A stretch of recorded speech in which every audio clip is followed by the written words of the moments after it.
Campaigns are a systematic way of using the things that I've taught you here so far. Inviting, messaging, targeting. I taught you the fundamentals so far. Campaigns puts it all to work. Okay, so this isn't batting practice. This is the game. All right? So a campaign is very systematic. It has a daily dose, a weekly job. It's got a plan to it. And we can do this week's work, and then we got next week's work, and it can be ratcheted up. It can be put on pause while we're on vacation. All right. Fundamentally, we got to do some things first, though. We talked about settings earlier, remember? We don't want to be blasting off who our competitors are. All right. We're going to update our profile, make it look a little bit better. Right? That stuff at the top, right? I showed you that. Okay. We're going to update the company page and make sure the company page looks good. I'll show you how to do all that stuff. Now let's put it into action. Okay. This system has been 3-4 years in the making, this process here. So some of our clients have us actually do this for them. So we take over their accounts and log in and do stuff. Or we teach them how to do this themselves. This is the DIY plan today. All right. So we're going to send invitations to people that we're not connected to. Once they accept, we're going to send them a welcome message that says, thanks for connecting. Not everybody. The best ones. We're going to evaluate. Remember my little evaluation slide there? We're going to evaluate the folks that connected to us and see if they're worthy of a message. Now, we might have a couple different welcome messages. One might be, let's meet for a cup of coffee. The other one might be, let's have a phone call.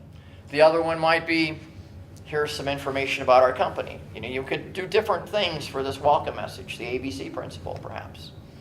But if they don't respond to that, we're going to send them another message.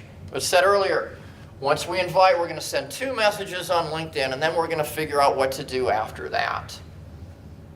All right, so this is campaign sequence.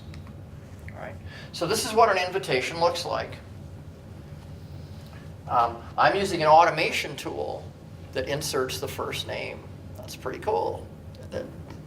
You know, it'll grab first name, dear first name, dear first name, dear first name, and do another page, dear first name, that kind of thing. But we want to ask for permission. We want to ask them, you know, please, is it okay to connect with you? Okay. So this is kind of what it looks like.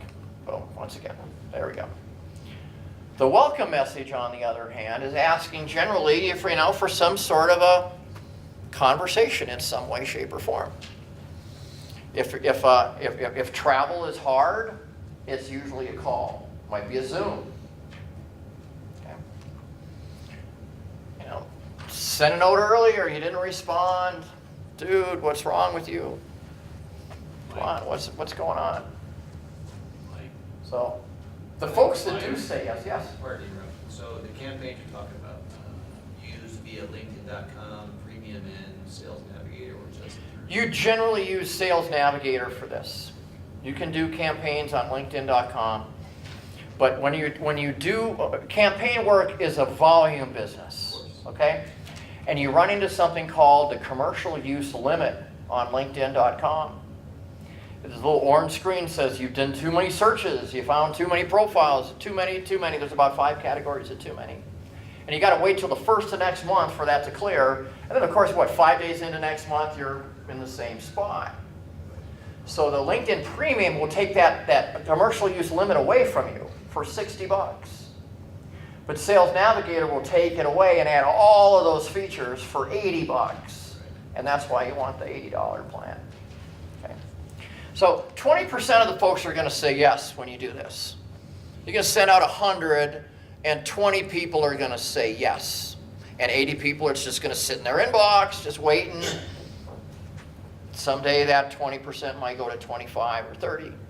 But initially, you should count on that. 1 in 5 are going to connect. All right? So we're going to look at that 1 in 5 and decide who gets a message. Not all of them. You know, our tool might have sent stuff out to folks that we maybe don't want to meet with. We might have just been at an event and I just invited everyone. I got a business card from the event. That doesn't mean I want to meet with everyone. But we might have an A, B, and a C message there. Yes, Jim? Like, how do you deal with the $1,000 cap, or the 1,000? You break it down into smaller pieces. Okay. So we'll talk about that in just a moment. Yep. So, writing is pretty important stuff. If they don't respond, though, we might do other things. We might send another LinkedIn message. We could alternate between email messages and stuff. We could get excited about it. "Arr! What's up with you?" Right? I know people like that, don't you? That happened at the end of the month when we're at 5 days and I'm not making quota. And here I am, wondering, am I going to make it to next month? I look through that. Someone's going to do some sending here, so you might have an assistant. You might have someone who's already doing automated marketing work for you, email work for you. You might have someone that you can just add another duty to. You might have a young whippersnapper. This is what Jeffrey needs. He needs to hire someone like this to go delete people from his network. Didn't I tell you? Hire someone to delete people so you can add people. All right? Or it might be a vendor. We do this. We're a vendor. You might hire a VA or a vendor or someone who does this stuff. All right? It might be, though, that it's, you look in the mirror, right? And who's there? Just you. You're a do-it-yourselfer, okay? The things we're talking about here, you're going to do for yourself. And that's why I'm showing you as much as you can do for free on LinkedIn.com, because maybe you're not all in it for the $80. You get a free trial, though, so I'd consider you to take kind of a look at that.